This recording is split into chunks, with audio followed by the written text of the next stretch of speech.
All right. Well, hello, everyone. It's Brian Zimmerman here, executive editor of Jazz's Magazine, here to welcome you back to another episode of Jazz is Live. It is, of course, Miles Monday, our favorite day of the week, the day we celebrate all things Miles Davis. As you know, we are joined, as always, in this endeavor by my co-host from Miles Monday, drummer Vince Wilburn Jr., who happens to be Miles Davis's nephew. Today, we're also going to be joined by a very special guest, that being John Jackson, Senior Vice President and Head of A&R at Legacy Recordings at Sony Music. Miles Davis and Legacy Recordings have a strong connection, especially now. You may have seen the Bitches Brew anniversary stuff that came out recently, the soundtrack for the Stanley Nelson documentary on Miles Davis that came out recently. A lot of that goes to Legacy Recordings, and John is going to tell us about all the stuff that's going on currently and some Miles Davis stuff to be on the lookout for very soon. John is also a multi-instrumentalist in the band the Jayhawks and a rock and roll historian, and if I'm not mistaken, we'll have to ask him about this. I think he may have majored in rock and roll in college. So very cool. And for you high school students who want to figure out how to do that, John may have the answer. But anyway, let's go ahead and start by bringing in our guest for Miles Monday. First of all, my co-host, Vince Wilburn Jr. Vince, are you there? What's up, brother? What's up, B? Hey, man. Nothing much, man. Happy Miles Monday to you. Same to you, my man. I dig the threads. I like the poster. Getting ready to celebrate Miles. I love it, man. All right, Vince, you are on board, ready to help me co-pilot this show. What do you say we bring in today's special guest, Mr. John Jackson from Legacy Recordings? John, are you there? Hey, guys. How you doing? What's up, Jay? Hey, John. How's What's up, it going? Vince? Hey, Brian. Hey. Thanks for joining us today. We appreciate it. So let's get this out of the way first, John. Did you major in rock and roll? I did. Yeah, I got the world's first college degree in rock and roll history. How did you pull that off? I was out at Indiana University actually as a performance major. I played violin, and I quickly realized that was not going to be my future gig. Just because there were so many amazing people, but they also had these great classes in rock and roll history that the music school provided, and they got kids from all over the university, the business school, the football team, whatever, to take these classes. So the music school was making a lot of money. So they kept offering more of them. They had a music of the Beatles class, and a couple guys that taught them, I got to be friendly with, and I figured out separately that there was a way to make your own degree if you put it together and had a faculty sponsor and did a whole thesis thing. So I ended up doing that and got a bachelor BA in rock and roll history. So I've been milking that one ever since. No, I love it, man. Very cool. You're at Sony Music now, more specifically Legacy Recordings. And I'm wondering if we can start off by talking about the current kind of relationship between Legacy Recordings and the Miles Davis estate. How are the two connected? I mean, we've been working amazingly for decades now. I mean, I've been at Legacy for almost 23 years. And, the whole time it's been great with Vince and Aaron and Cheryl and, just everybody, Daryl, doing all the projects and making all the movies and all of the, vinyl, and just constantly coming up with great ideas, and, working hand in hand with that team has just been incredible. Very cool. Now, Vince, how far back does the Miles discography go under Legacy, under Sony? Like, how much of the discography is there? It goes back as far as I can remember. I mean, we started meeting with Sony Legacy, right after Uncle Miles passed in '91. And correct me if I'm wrong, John, we would have meetings, twice a year? We would have production meetings. Aaron and Cheryl and Daryl and I would fly to New York. Absolutely, yeah. And this had been going on for a long time. And I want to say this to everyone. Sony Legacy has always been they've been so positive, and the ideas, that the enthusiasm. You know what I mean? Uncle Miles isn't here anymore, as we know, but the way they treat the family, if I can speak for Aaron, Cheryl, and Daryl and myself, and the enthusiasm of the legacy, it just to this day, I mean, I'm sure everybody doesn't have John Jackson's personal cell number. Let's blast it out. Everyone get But, it. but I mean, I don't want to make light of it, but I just share. But it's like the enthusiasm. He's a musician. I'm a musician. And the love and the passion for music and Miles is first and foremost. Mm-hmm. So it's been since he passed, Brian. Yeah, and I got there in '98. So the ball was already rolling. Gentleman named Steve Berkowitz, a guy named Seth Rothstein. These guys were instrumental in getting if you remember the box sets with the metal spines, doing all the eras of Miles, all the great album reissues. I mean, those guys, really did all of that work. And so now the challenge really is how to, now that we've released all these great sessions and everything, it's how do we continue to drive interest in Miles as kind of as a character, as a performer, as just an individual you should be interested in. And now with all these digital channels, it's not just, can you go to the record store and buy this thing, please? But it's, multi digital platforms that we can just constantly remind people or introduce people and tell them how cool this guy was and what an amazing musician and how he changed the world and, fashion and music and just everything. That's really the job, and it's exciting. Absolutely. And we'll get to some of those current initiatives and new initiatives. I'm curious, though, John, what the first Miles Davis project you worked on under Sony Legacy was. I think it was the one that I first touched was the Miles and Coltrane box set, that red metal box set. Oh, yeah. That, again, Steve and with Vince and Aaron and everybody put together with, Seth did. And it won a Grammy. Frank Harkins won a Grammy for the design of it. So I think that was the first thing that I really kind of got my hands dirty in and helped with, some photo research and, putting the actual design together. So cool. That's where I got my first taste. And then, individual CD album reissues of all the stuff from that era, including Kind of Blue and Someday My Prince Will Come and et cetera, et cetera. So it's just been, you start at the top and then you just keep working up.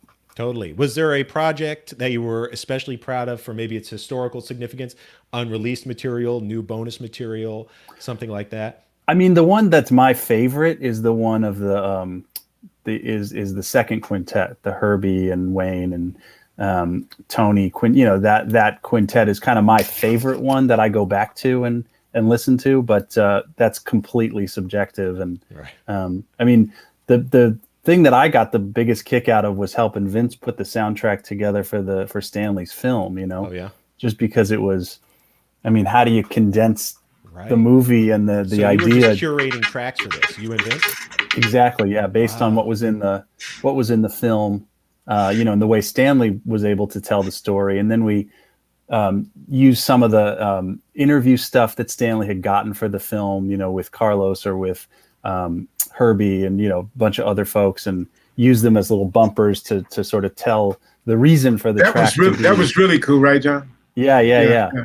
And that was and just working with Stanley, who's obviously a legend in making documentaries, and right. and then being able to put that all together. That's probably my I got a kick out of that one. Very cool. Very cool. And plus the new track. I mean, we put the new track at the end, which was, completely Vince and Lenny White's doing. We gave them some just sort of free playing that Miles did from the 80s. This was just stuff that was in the can. This was recording. It was in the can. It was some overdub work that he was doing for something else. And so we gave him a whole bunch of these lines, and Lenny and Vince picked out this one section that kind of to them sounded like a song. Wow. And they created a track around it, and Vince and they both played on it, and they got John Schofield to play on it and Marcus Miller to play on it, and it buttoned up the film, because a lot of these people you saw in the film talking, and then we stuck it at the end of the soundtrack, and it just sort of collected the whole idea in a new way. Oh, very cool. That soundtrack. That was really cool.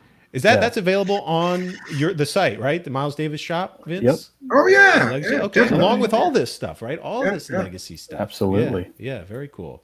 So, John, what can you tell us about what is going on right now? 2020 was a big year for some of Miles Davis's albums. So, what is the current projects that are in circulation right now that people can get their hands on? Well, we put out last year for Record Store Day. It was the 50th anniversary of In a Silent Way. So we took a bunch of the material that was in the Silent Way Sessions package and made a special LP out of the some of the outtakes that were rare to vinyl. So we're kind of going through this like 50th anniversary thing that we're doing a Bitches Brew package. Again, some outtakes that haven't been on vinyl. We'll get to Jack Johnson. We're really like looking forward to celebrating the, sort of electric period, that early 70s, where you had the electric bands and, again, it's exciting because that ties into the stuff that Vince is working on now. So it's kind of like it's still alive and it's still fresh to people. And it's, not for nothing, but when Miles like looked amazing and funky and started wearing like the, rock and roll clothes and playing, the same night as Neil Young. And, it's a really interesting story for people that are, more maybe on the rock leaning side and have heard of Miles, but might not be into his music. This is like a really good era to sink your teeth into. Totally. Yeah. And I'm curious because you brought up this topic of, the challenge of how to get people to engage with Miles beyond just CDs and box sets, because we are in a streaming world now. People are online more than ever. So, and this is really a question to both of you. Vince is the overseer of Miles' estate. John, at Legacy. What kind of creative ways, aside from just box sets and stuff like that, physical products, are you getting people to engage with Miles's legacy and discography? Well, it's about, editorial and going to, places like Jazz's and, Vice and all kinds of different places that are there to tell the story. Because, when you're talking about streaming, if someone is maybe not quite so old as myself, that doesn't know about CDs or might have a couple of vinyl, but, is more of a streamer. They've grown up with YouTube. They've grown up with Spotify or Apple Music or iTunes or whatever. Like all of the great Miles Davis music is there. It's just there. We made it sound great. It looks great. It's all good. And it's there. So what we need people to do is go there and remember when they're going to listen to music to type in Miles Davis. So how do you do that? So that's all about creating editorial, creating events, doing things like Stanley's Film, where we had all this other media and PBS and, reviews of the film that talk about the music. So you drive people back to the music and, Vince's band, when they go on tour, the Miles Electric Band, that's all just pointing back to Miles, just that silhouette that's sitting behind Vince. Is like, right. Do just that, do that. And you'll find So What, and you'll find Milestones, and you'll find, Spanish Key and everything. But we need to get people into that funnel because it's all there. Very cool. No, I like that. And there's so much you can do with Miles because he was an artist. Yeah. He was a fashion icon. I know Vince was talking about a kind of touring, museum installation that was about Miles's art and Miles's fashion. It's called We Want Miles. We Want Miles. Yep. And you were saying that may kick back up again soonish, right? Definitely. Very cool. And I want to say, in reference to what John was speaking on, when we have these meetings, Brian, there's a long conference table of John puts together different components at Legacy, so you have somebody to speak on streaming, you have somebody to speak about the website, you have somebody to speak about it's actually a board meeting, but not a boring meeting. A board meeting. No one's bored. No. I mean, really, man, it's very creative. And we got to give some love to Adam Block, who oh yes, for a period of time moved the needle. It's enthusiasm, what artist wouldn't want the label to be enthusiastic about the music? Right. I don't know if it's because John's a musician or because, but everybody feels the same way and is as passionate as John at these board meetings, Brian. And we're talking about Jazz Is Magazine, and we're talking about the outlets where we could reach out to and and push the not push, but move the music. Totally. And that's what Miles Monday is all about. You mentioned it, Vince. John, you are a musician. I'm curious about your own kind of personal history in music, and especially with regard to Miles Davis. I mean, it sounded like you were coming from the rock side, but when did you first get into that Miles funnel, so to speak? When did he first pop onto your radar?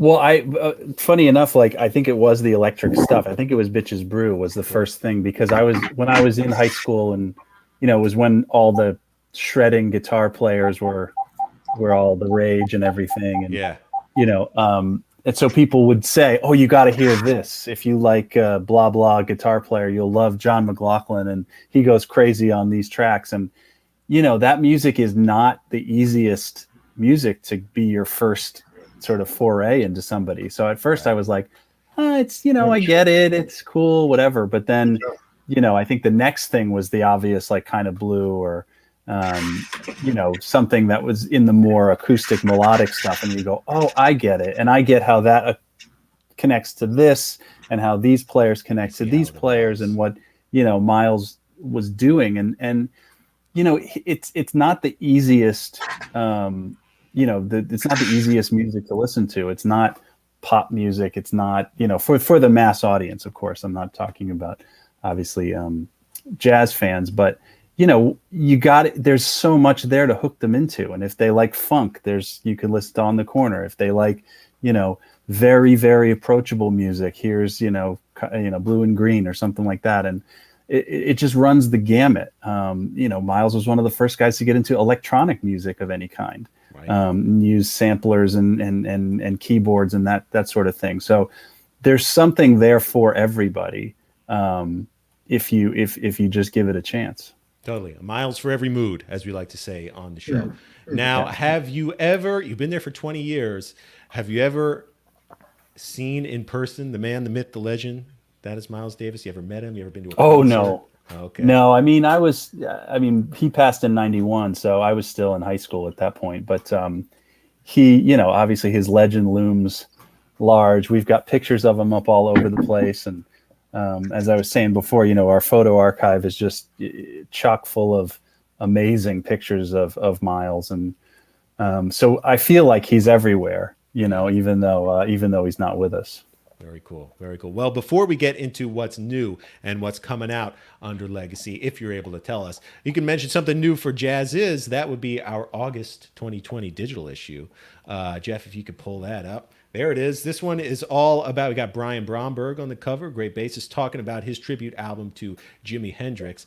Legend has it, and maybe you could shed some light on this, John, that there was a faded recording session between Miles Davis and Jimi Hendrix that was set to take place, I think, 2 weeks after Jimmy died.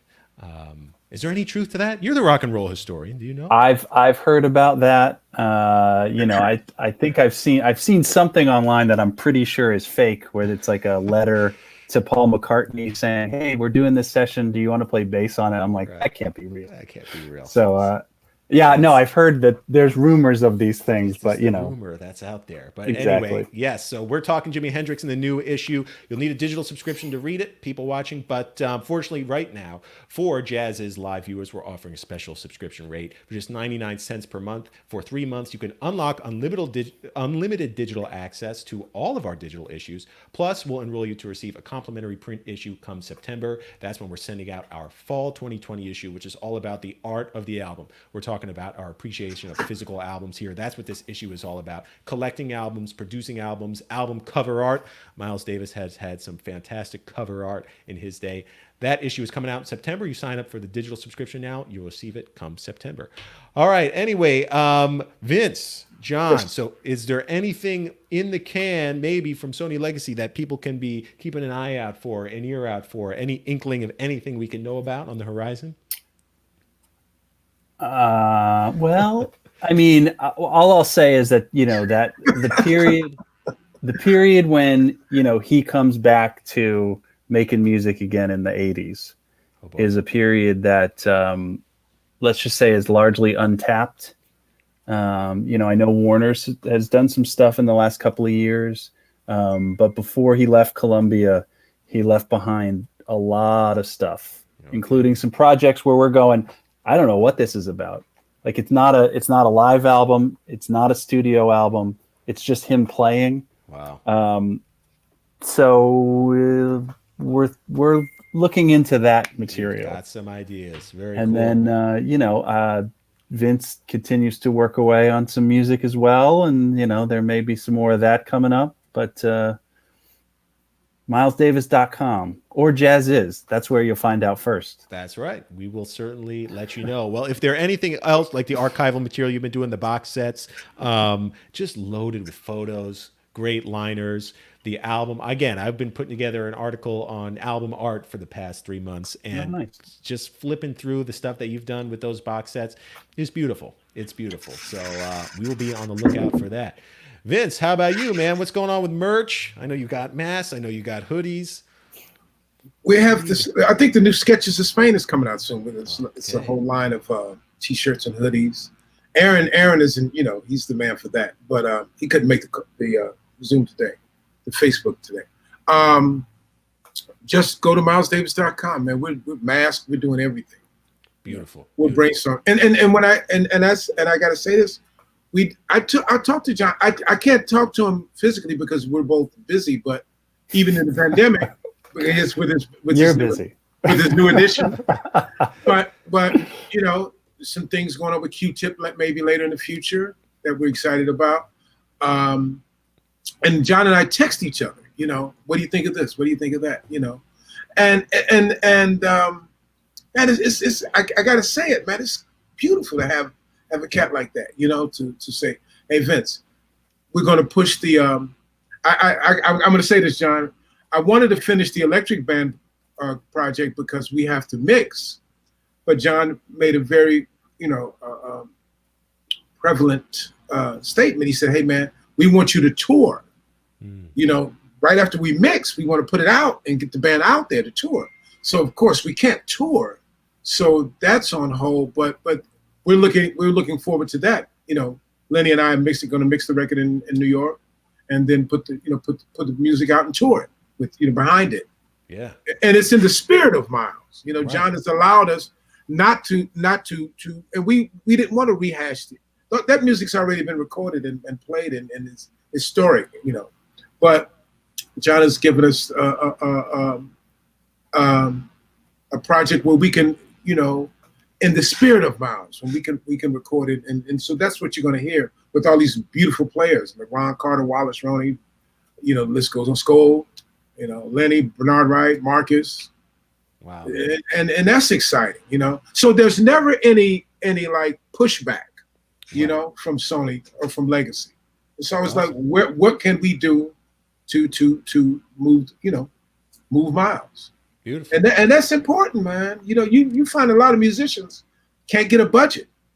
Can't get any, you know what I mean? John, can't get people behind them, can't get people in favor of what they want to do. Well, they want to go ahead.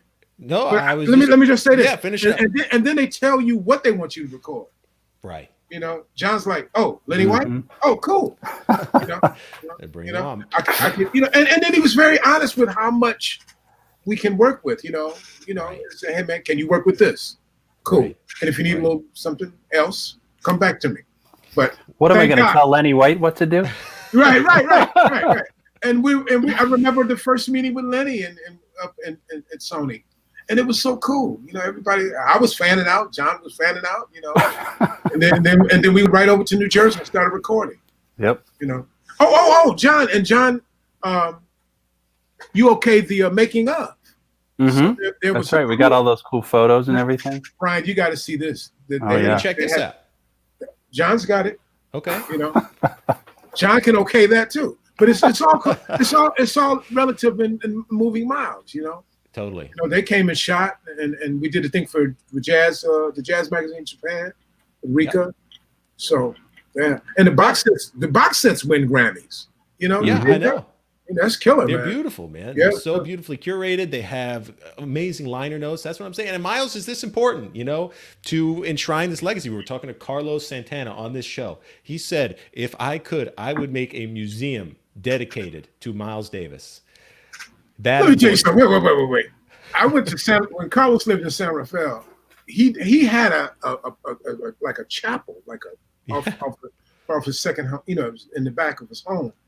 He had a vault. I hope he didn't get mad for me sharing this. And he had Hendrix, Coltrane, Miles, things you've never heard. And he'd pull out and point to something. And I was like, Aaron and I, flew out to the Bay, and we were mesmerized. Yeah. Carlos played on Evolution of the Groove in He did? 2006. That Steve Berkowitz and I and Charlie Drayton and Pat Thrall produced. Another awesome legacy project. Yeah, man. Yeah. And I didn't get any pushback from that either. Right. And Nas is on there.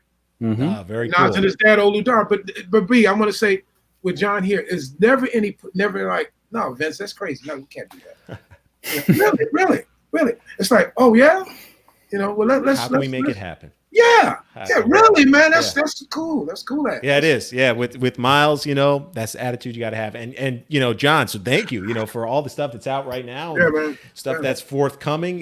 We will certainly be on the lookout for that and keep all our readers and watchers updated. But if they want to check out these projects, they want to browse through what's on Legacy at this very moment, what's the best place to do that? Well, you should start with milesdavis.com, but then legacyrecordings.com is also a good place to go. Perfect. Hey, B, we got to give a shout out to Ashley Khan, Ashley Khan. I call him AK-47. and Steve Berkowitz, man. Berko. That's right. Yeah, Berko. Berko and Aaron and I go to dinner, and we talk. He's a musician. So, Oh, yeah. So. Awesome. Shout out to them. Yeah, and Ashley is a brilliant writer. Brilliant writer. Yeah. So, well, hey guys, this has been an absolute blast. Thank you for, again, letting us know about what's going on with Legacy and with Miles. It's been an absolute pleasure talking to you both on Miles Monday. Check out all the Miles stuff going on milesdavis.com. Also check out that digital subscription on jazziz.com. We've got a ton of Miles Davis content on our site.